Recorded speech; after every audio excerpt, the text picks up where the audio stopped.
welcome to Surface Tension, my work by Bridget Macklin. I'm just going to do a very short introduction as a kind of fraud because I've been on holiday, and today was the first time I saw the show, so all my thoughts that I'd put together on looking at pictures have completely changed now. So, which is nice because I think the work is amazingly to do with seeing it and touching it. Was I allowed to do that? Well, I did a bit. Yes.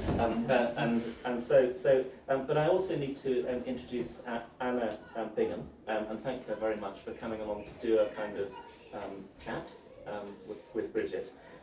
Both ceramicists. Anna a painter too, and very interested in landscape. I think I'm right in saying that you must have met at the City Lit, because you both trained there, and if you didn't meet there, that was a bit of a coincidence. But also Anna has a degree in fine art, a BA in fine art from Newcastle University. Bridget, who it's all about today, has her diploma from the City Lit, and is now doing a master's in fine art. And this show is her final piece. So I think that congratulations on that. I think we can fairly safely say she's going to do really well, because I think this is an amazing piece of work.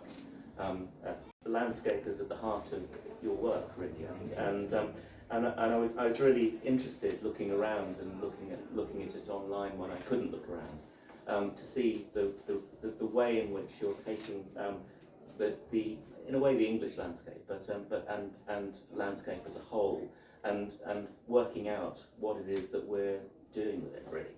And I was really struck by the fact that there's a kind of optimism, and I think I got this more walking around than I did beforehand, but there's an optimism here, and people rarely talk about ecology and conservation and all those things with optimism. But I think if we're going to get anywhere, you have to have optimism, so thank you very much for that.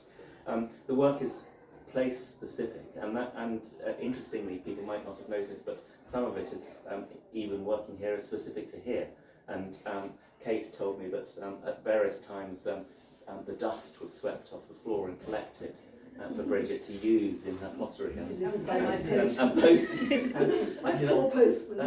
That reminds me of a Cornelia Parker story, but we'll come to that in the questions maybe.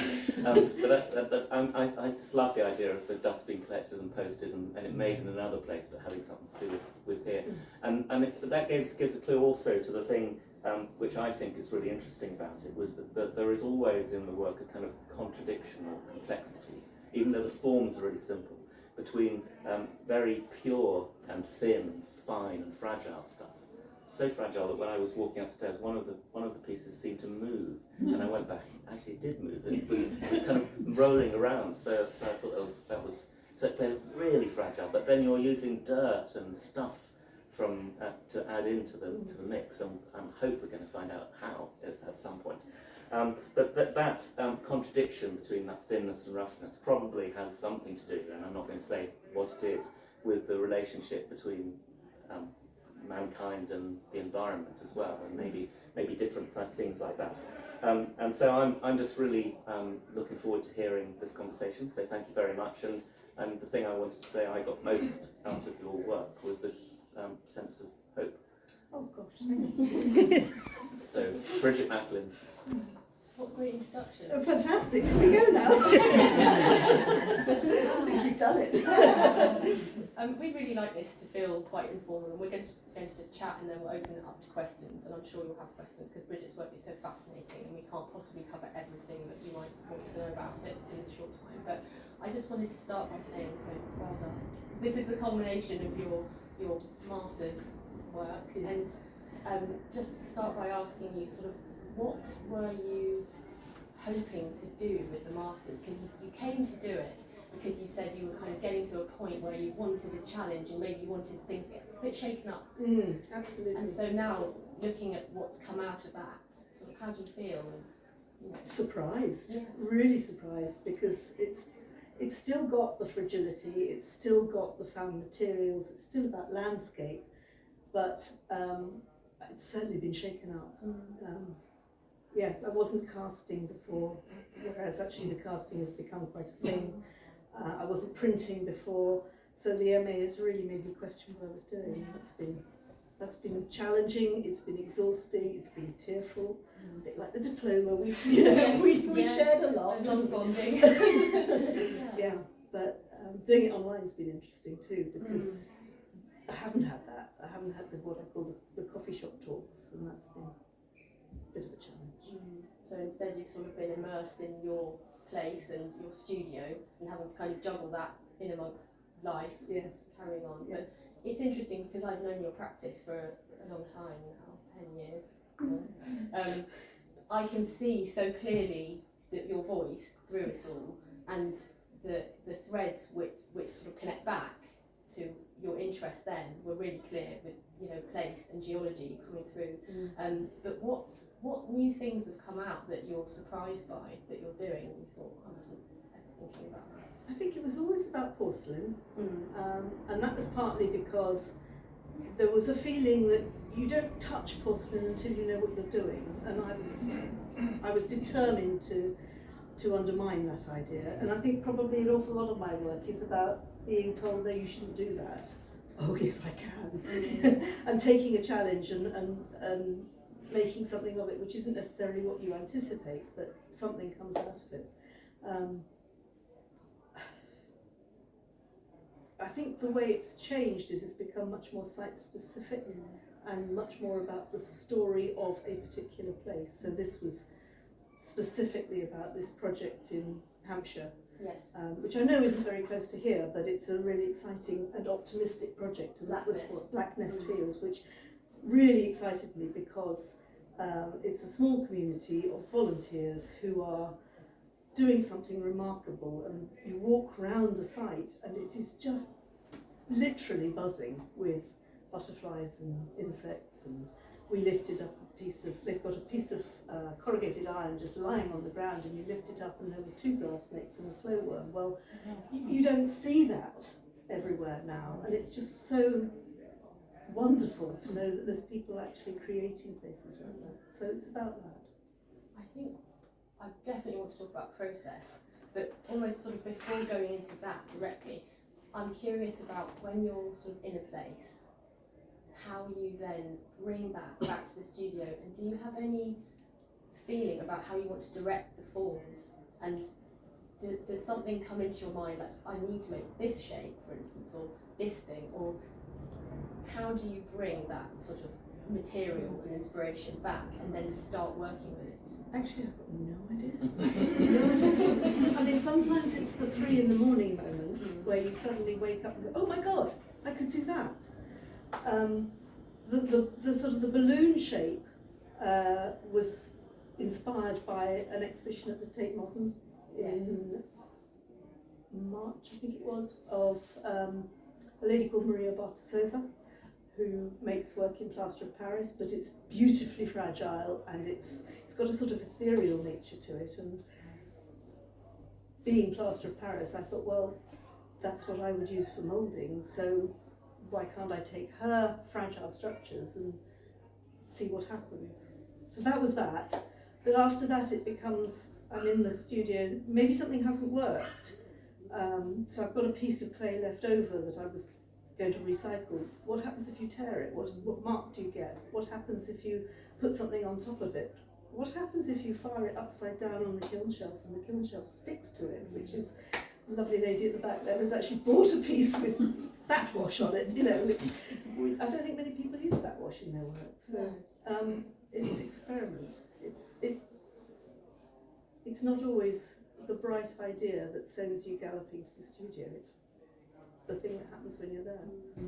I think that makes you quite different to a lot of makers working now, that you're quite detached in that way and free about what the actual end thing is going to look like. It's very much about the ideas, they go right through, and you're kind of surrendering to process and experimentation, and what comes out of it that sort of lights you up is what gets taken forward.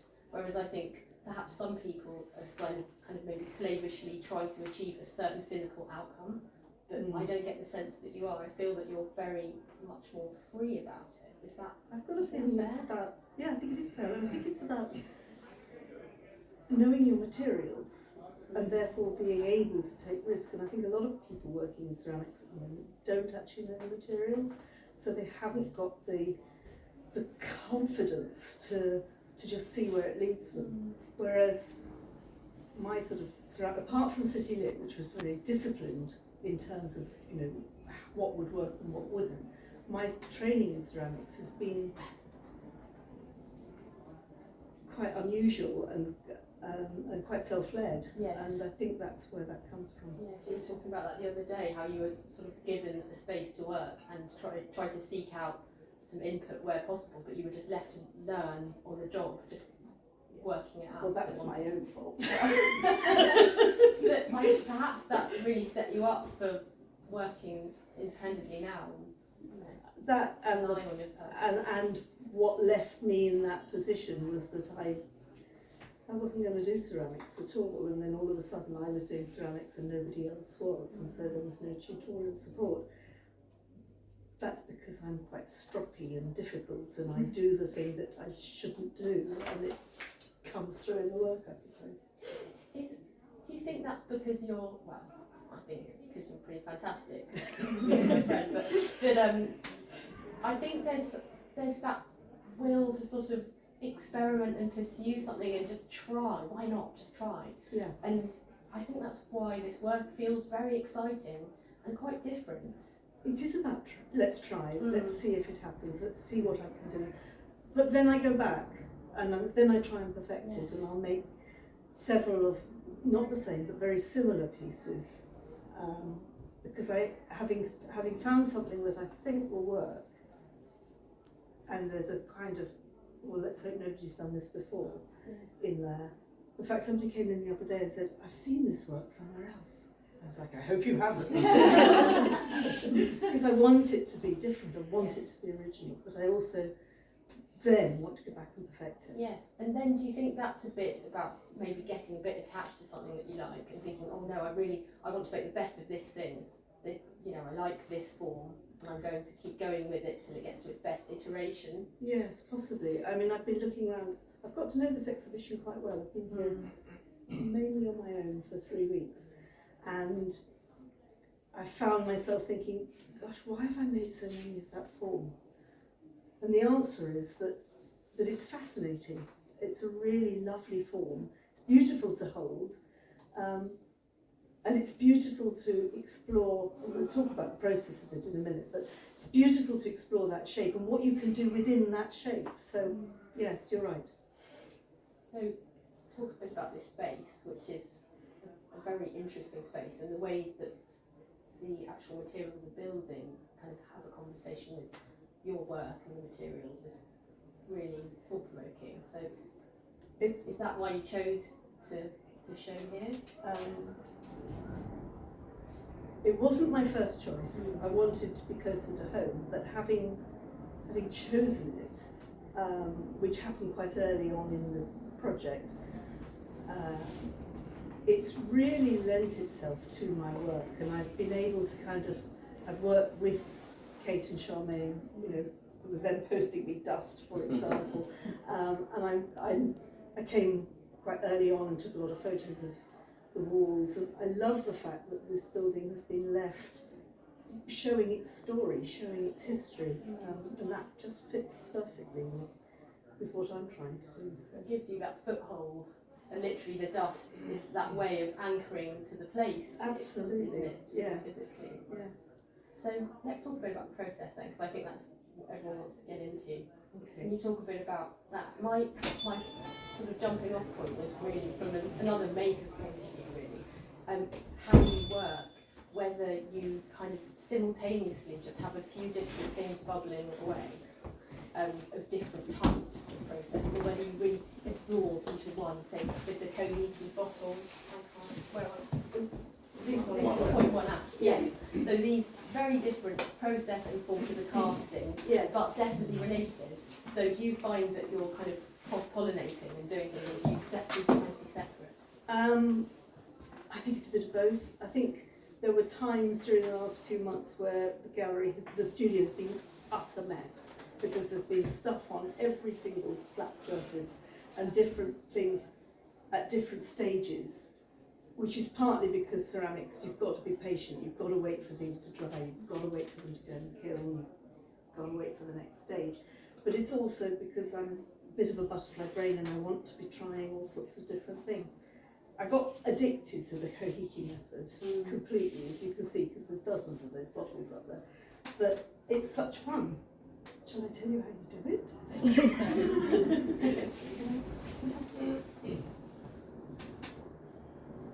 So it starts with, these ones started with a black porcelain. You can buy porcelain that's been stained black.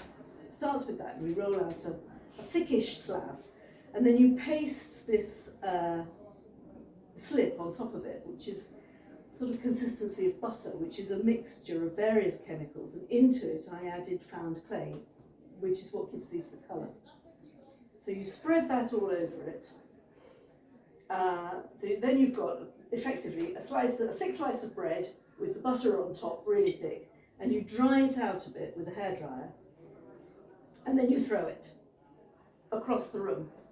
And as you throw it, the porcelain stretches because it's still wet, but the butter on the top cracks because it's too dry, and you get these fabulous spreadings of and separations of the material, so you get wonderful textures which you then can, I mean, I could have made anything with them, but bottles just, and once I'd started making bottles, I actually couldn't stop.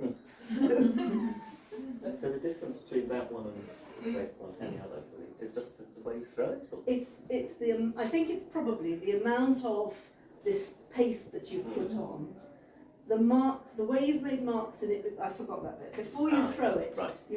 you drag a finger through it, or you put a piece of bubble wrap on and peel it back off, or you drag a fork through it, or something like that. So it's that as well. But they all come out different. So that's those. That's those, and that's a very different way of working to when you're using your moulds, which you found a very interesting way of being able to kind of work a bit more ecologically with the plaster, haven't you? Yes, well, I mean, I felt rather embarrassed because how can you do a green, sustainable messaged project and use a material like plaster of Paris, which is, it's horrible and it's not sustainable and it's sort of single use. It's single use, yeah. Especially the way I was doing it, because the moulds I was making was single moulds. You can make 2 or 3 part moulds which you can then take apart to remove the piece inside, but I wasn't doing that because I wanted each one to be unique. So technically each one was single use and then you throw it away, which didn't sit comfortably. So I did find a way of recycling it, but actually I'm afraid I gave up because you have to pound it to a really fine powder, and I didn't have the machinery to do it, and I could have spent my entire project sitting there with pestle and water. I think I made 3 new moulds that way. Then I had to give up just from the point of view of time. So it would be great, especially in organisations that teach ceramics, if they worked out a way of pounding that material without having to do it by hand. As you explained, it can be done, and I think that's a real positive, because it definitely should be. If you know, those things could be shouldered by bigger organisations, and then that material is usable again and again, as you were saying, which we just haven't thought in that way before. No. And I think working as you do, you are pushing boundaries and making discoveries like that. And so it's a good thing. Well, I hope so, because you know, if a few institutions were to take up that idea and find some way of crushing it to a fine powder, then they'd never have to buy plaster of Paris again, and that would be cheaper. It would be far better for the environment. But the other thing I found was that you could if you take the mould apart, you're always left with some pieces that are bigger than others, and you could take the large pieces and make a new mould using those, sort of sandwiching them together, and just adding a bit more plaster of Paris. If you do that, you never get nice, smooth, fine lines. Instead, you get scars. And I like that because that tells a story about sort of the generation of the piece. And so it relates back to what you were saying about how in geology we can see the kind of power and the motion and the story of the earth and how it was made and those layers, and you're echoing that in the process of working, so it really links things together. Absolutely. So you're with the moulded pieces, a lot of them have got this lithography on the surface. Can you talk a bit about that? How you discovered how to do that? That was I just hit on it on YouTube. You know how you just mess around on YouTube when you've got nothing better to do, and I found this lady in South America who does this, and she was doing a training video on how you can do lithography on clay. And it's not difficult, you just need to follow the instructions properly. So you take a photograph or an image, you make it very contrasty in a photo editing suite of some sort. You have to print it out on the right sort of photocopier, because if it's an ordinary, elderly inkjet photocopier or whatever, it won't work, but if it's a laser one, it will. We have one in our village that lets me use it in the hotel, the posh hotel. They let me use it. You then take those images and you effectively roll a ceramic stain which has been mixed with oil over those and wash it off, which gives you these. And then you can put those onto the clay while it's still wet, well, leather hard, and the image will transfer. And peel it off, and you're left with all these bits of paper which became collages, or very few became collages, because this was just an experiment to see. Then they come out of the kiln and they're sort of totally bonded. They're bonded, to the porcelain. Yes. Yes. So going back to Black Nest and that place, you're going to continue working with it, aren't you? And eventually think about taking the work there. Yes. And making more work. So there's already an exhibition planned for the gallery in Bolton called the Allen Gallery. That's happening next May, and that will be not just me, but there's a photographer who's very involved with what's going on. So her photographs will be there, and we've got the primary school involved in the parish of Binstead where this place is. So we're talking to them, and we will be having workshops with them. I like the analogy of using the moss and zooming in on that, because they are quite amazing, the kind of link between structures which are just some are microscopic and some are just regular, but they're really echoes of each other. And noticing things with the theme of the Anthropocene, there's a photographer, Edward Bertinsky, who takes photographs from from planes, but sort of propeller planes, so it's quite low. But when you see the Earth from that scale, it could be something microscopic, and you kind of see these amazing similarities and echoes which go across scale, with ripples in sand or tiny structures like this that again could be, they're microscopic. You were telling me this one's from straw? It's a fungus that grows on rotting straw. Yes. Yeah. And reminds me of something that could be a larger structure under the sea. And there are all these. Yes, it could be a volcano. Yeah. And I mean, I love playing the scale. I think it's fascinating. And there's a book which I was lent recently by Robin Wall Kimmerer, I don't know how you say it, called Gathering Moss. And it's fascinating. There's an entire chapter where she's relating mosses and the structure of mosses and the structure of mounds of mosses to the similar structure that you get in a tropical rainforest.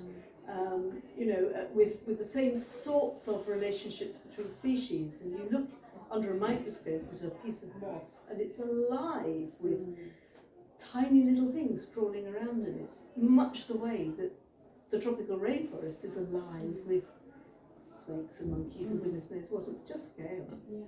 And it's fascinating. And I think that delight and that universality that you're sort of bringing, that approach to the way you're observing and enjoying working nature and that influence is where that positivity comes in, and trying to inspire people to love their environment and then therefore to take care of it. I think that's sort of how David Attenborough sees it too, isn't it? Yeah. But it's really a wise way to approach it, because I don't think we can cope with any more despair. No. I just think it makes absolutely can't. it's sort of, we're overloaded with worry and it makes you sort of freeze up, whereas this positive attitude is inspiring and makes you feel like, oh, what could be done? And it's a sort of dynamic way. I think we've been beaten over the head enough about what we're doing wrong, and actually it's time for everybody to say, okay, so we've made mistakes, we've got it wrong, but you know, we could now choose to get it righter, which doesn't necessarily mean getting it absolutely spot on 100% right, but you know, every time one recycles something, or every time one decides not to cut one's grass, or every time one decides not to spray the roses with insecticide, you're doing the planet a favour. And if we all decided, actually we're going to do something positive, we'd feel better for it. Yeah. And I think that's the message, more than anything, that's the message I want to send. It's a great message. So perhaps now we could have a few questions. Well, probably wowed everybody to say. Or bored them to Can death. you tell us more about the process of making a portrait like this one? These are an absolute pain to make. So I've avoided talking about them. So there's a mix in here of almost everything.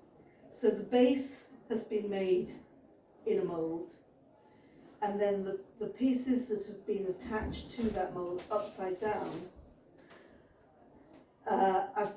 I've textured or I've patterned them first, so that they are casting slips, so they're liquid clay that's been poured onto plaster of Paris and allowed to go flat and very thin. And then I've put either in lithographic images or textures, or painted on some of the found clay, or a bit of all of that. And then attached, you can tell they're quite nice because they're sort of floppy and soft, but you can structure them. You can then tear them and attach them onto this. But this is still wet, so the whole lot is sort of objecting to the fact that you're trying to join it together, so it's a bit of a hassle. And you get bits that are left over, which I just think, oh, I wonder what would happen. Would that look nice? So just an extra bit that goes on. I never ever make a flat edge on the top on purpose, because who am I to decide where it ends, really? And what about titles? That's what I was going to ask you. Oh, well, How do you feel about titles? I hate titles. So you write an essay instead? I write an essay and I engage help with the titles. My daughter's over there. She's responsible for most of the titles, because we just sat down and she said, right, talk about the work. I talked about the work and she came up with a name. But do you think you'd prefer it if they were all untitled 1, 2, 3? You know, are you glad to have them after the sort of struggle of alighting on the title? There's something quite special about it. Once you've named something, you know it better, Yes. don't you? I mean, I feel that it's a way in for the audience. Just gives them something to go on at Yes. the beginning, more than just the object and looking at it. But Yes. yeah, it's quite hard. Like you say, it's maybe preferable to write an essay about something sometimes, because it's just a short title and It's talk really about it so difficult much. because you've been with the piece for, I don't know, days really, over time, and you don't know what it is. But once you've given it a name, you know it better and you understand it better because you've had to go through that process. So one of the titles that jumped out at me a lot and is the one to do with the dust from this gallery. So can you talk a little bit about that one? Which is, I don't know if anyone knows, but it's kind of hidden down there. It's maybe Alan can model it. Yes. Yeah. So it's called Epicene, which is it's a sort of combination of the word epoch. You know, this place has got a lot of history in it, isn't it? And scene, as in like Anthropocene era. So it's a sort of, it's a play on those two words really. And you could ask Alice because she could probably tell you more about it than I could. Well, when I looked at it first, it looked like a cliffside, which is, you know, geology over time. So that's how we ended up going down the sort of the scene route. Can you tell us about the dust? How does the dust, what part does that play in the dust? So the dust, having rolled out or poured out a sheet of clay, the dust was sprinkled over it, and it contained all sorts of things, so paper clips, splinters of wood, sycamore seed that's blown in from outside, feathers, hair, I don't know, it's dog, human, doesn't matter really. And then I just gently rolled it in. So when you fire it, the organic materials burn. The metal materials or whatever will probably react in some way with the clay. If you fire it once at a lowish temperature, 900, you can then wash in a stain which will fill the marks left by the organic material. And then you can actually, there's 3 or 4 of them, on some of them you can identify the sycamore seed, the feather, whatever. Very effective. I hope we end up with that. I'm sorry. Feels like it's ours. There's a little one upstairs. Wasn't the red dot just one of the things that they swept up? I think there were some red dots in the things we sent you, but they burn, presumably, don't they? Yes, it does. Yes. I've probably still got, I could do you a piece. Still got some. Still got some dust. Yes. The dog's been eating some of the dust. We've got competition for the dust. It's floating all She ate a around. little tumbleweed over the dust tumble.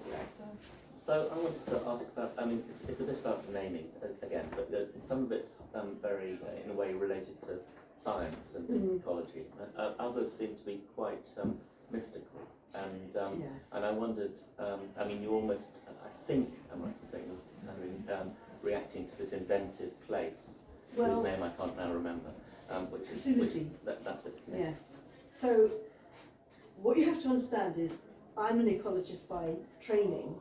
My first degree was in, well, it was actually in education, but I specialised in environmental biology. My daughter is a storyteller and a fantasist, so you put the two of us together in a room and get us to start naming things. We're going to make it up, aren't we? Yeah. Yes. And Alice studied sort of ancient history and classical civilization, classical literature at university, so it's going to happen. Yes. I'd like to ask you if smell has anything to do with your work. And the reason I ask is because Emily Young, sculptor you probably know, when I was reading how she made her work, she said when she, I think you have a chisel and a hammer, and when she hammered into the rock or the stone, sometimes this stink would be released from thousands, hundreds of thousands of years ago, and that would help inspire her what to do with that piece of stone. Gosh. So I know you're not working in stone, but I wondered if any of the smells of the process, or when you're outside, or whether it has any... That's a great question. Not directly, but quite a lot of my clay gets recycled, and it goes into a bucket, and then it has to be processed so that I can reuse it. And digging into that bucket is like an adventure into the history of what I've been doing, because it goes in lumps and layers and goodness knows what, and there's different bits of clay in there, some of which was never processed in the first place, and it's been sitting in water maturing for possibly months. And by the time you dig it out to recondition it, some of the smells you get, and also some of the layers that you see are beautiful. Not the smells are not beautiful. I don't think they inspire the work, but they're very much a part of what's going on. You must find the same. It's an interesting thing. I don't know how many ceramicists and potters there are in the room, but lots of people assume that clay smells, which it doesn't. It smells clean, like clean water, you know. But then, yes, when you recycle things, you can get other vegetable matter in there, and you can get mould growing in it and all sorts of things. But I was going to ask you about when you recycle, as you're working with different clays, do you just put everything then into the recycling together? Yeah. Yes. Yeah. That is interesting. Yeah, I do. And every time I do So it, you've got I porcelain can and hear. gums and all Yes, sorts. I can hear the technician at Yes. City Lit going, "What are you doing?" Yes, because you could very well keep them separate and have your porcelain recycling and all of that. It's too precious. Exactly. And it But takes up that's- too many That's one buckets. way we would talk, right? Yes. So, but you've also got this amazing wild clay situation, haven't you? So, and that can vary so much. So that's in the mix. Yes. Yeah. Well, I mean, just as an example, there's only 3 of them up there now, but the little vessels on the mantelpiece there have got 3 clays in from 3 different places on this 8-acre site. It's not big, but they are extraordinarily different. So yes, you put those all in the bucket, you've got no idea what's going to happen when you fish those. So actually, that's just another kind of treat that goes into the layering and the sort of lucky dip nature of some of the things and the outcomes that you're not controlling in the work. It's exactly that. It's a treat. But I mean, some of the other things, like your black nest ones, they're so pure they look like chocolate or something. So there, I have actually taken the clay from Black Nest and processed it a bit, and that was really interesting. I came up with this idea one day that I could use it like a casting slip, and the casting slip is a clay which is actually, people think it's going to be that it's clay and water and nothing else, but that wouldn't work because you wouldn't have enough of the clay particles in the mix. So what you have to do for a casting slip is to use material which will allow the clay particles to move and flow without adding a lot of water. So you use Fixotropic. Oh gosh, this assistant's wonderful, isn't it? Oh, that's psychic. You use Fixotropic liquids, and I think the ones I use are Dispex, and I have no idea what the chemical composition of that is, and sodium silicate, and you mix those in particular proportions. So if you're doing it with porcelain, you've got a recipe that you follow and you know exactly that it's this and it's that and that amount of water. If you're doing it with something like this, it's pretty hit and miss. But I got it to work, which was really exciting. And So the brown is a slip on top of something. no, the brown is it. That's all there is. It's So just the brown. by adding those thixotropic materials, you're enabling that clay to just kind of sing on its To own, flow. and to Yeah, yeah. and to just be expressed in that colour on its own, not having to be adulterated with other clay in order Yeah. to make it work. I mean, it's adulterated with chemicals. Yes. Because Mm. otherwise. But that colour and sort of But the colour is the clay, yes, and the bubbles in it. My guess is there's something in this clay which, at the temperatures I'm firing it to, is volatile and it's producing gas of some sort within the mix. No, I think that, I like that, that's very Yeah. nice. It's great, and actually, I've got a feeling there's a PhD in there. I'm told to handle it. You just did. I've recorded. Oh yeah, it's on camera. Bridget, how did it look squishy? It melted in the kiln. Oh, okay. So it did it itself, but I found that you could, depending on which way you put it in the kiln and how you have to support it in something like sand, and depending on how you angle it in the kiln will affect the way that it melted. So they've all melted in different ways. That's a good question, a bit related to what you're saying about light and shadow, and how do you vary that in the, to give you different effects when you're working? Or do you want to talk about that first? No, the light and shadow thing is quite interesting. I think I don't directly think about light and shadow, but what I do think about is the texture and how the texture will look in different lights. And again, and going back to the scale thing, you know, if you take, so for example, the photograph that's over the mantelpiece there, that was a close-up photo of one of the pieces of work. It was a tiny piece of that piece of work, blown up large. You can sort of imagine, you know, some competent climber roping up and going up that. And wouldn't it be fun to slide in between those layers and go into the dark parts and explore them? And, you know, what creatures would you see? You are saying quite a few things which make me wonder if you want to work bigger as well. I only have a certain size of kiln at the moment. Because I like, you said something about how you don't, with that one there, how you don't like it to have fixed edges. You want the edges to look as if it could go on. Yes. What you said, who am I to say where it ends? Yes. And I wondered if that's you saying I want to. Well, the only way I can go bigger at the moment is to make more of the same and have them as an installation. Yeah. So, so the ones in the fireplace upstairs, don't worry, leave them where they are, they're fine. But porcelain shrinks 20% in the kiln. So when you put them in, you can only put in, I could only put 3 in at a time, because you've also got to have what's called a sagger to prevent them, if they do slip, falling against the elements and fusing your kiln, because that's possible.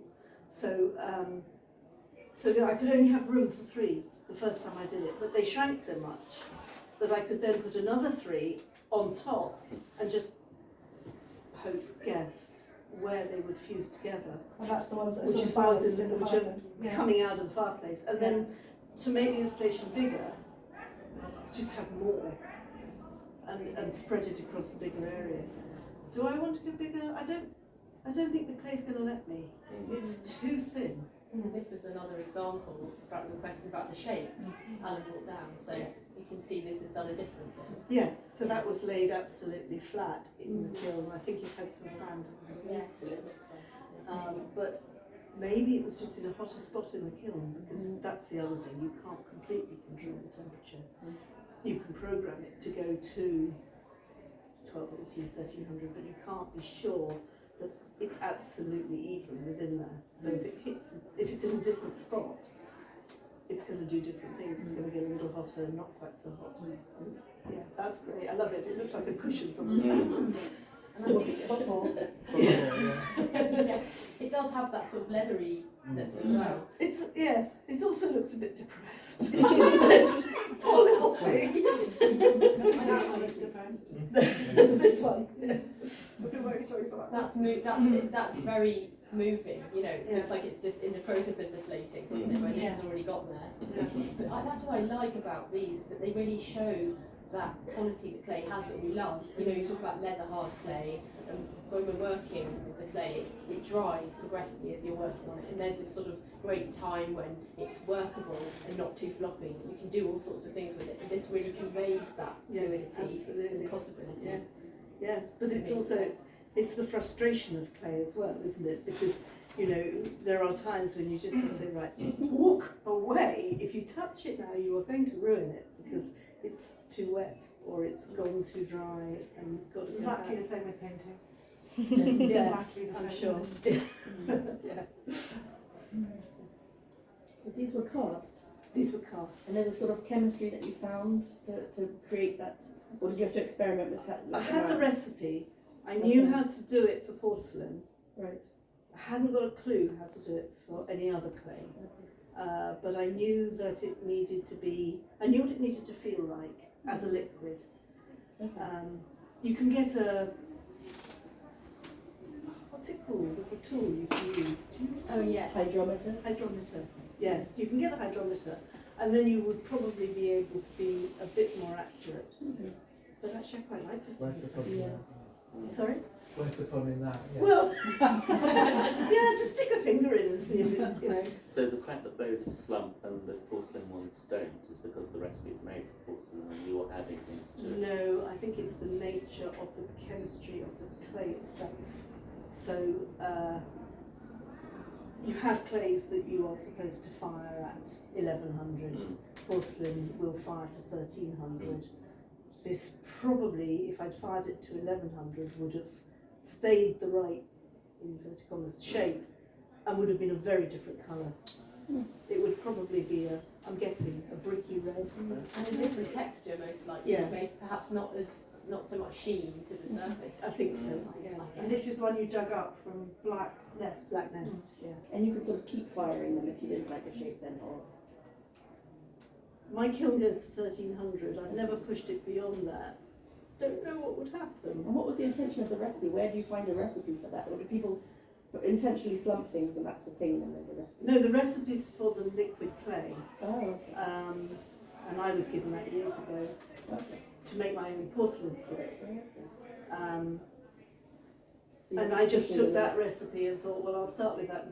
You know, like when you make a cake, you think, well, what would it be like if I added an extra 10 grams of flour or whatever? It's just testing it. So the slumping was a happy accident then? A very happy accident, yes. Just from pushing it in.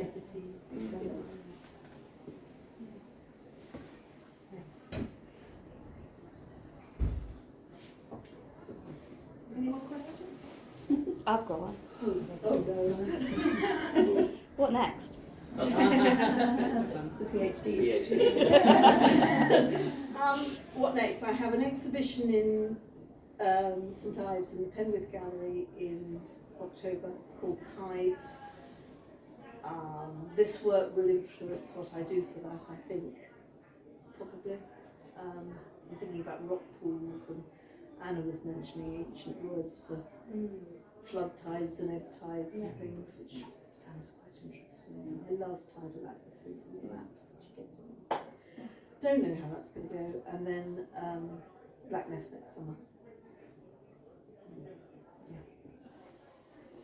Wonderful. Well, on behalf of everyone, I think thank you very, very much to both of you for asking all those really interesting questions. And I think a round of applause is due.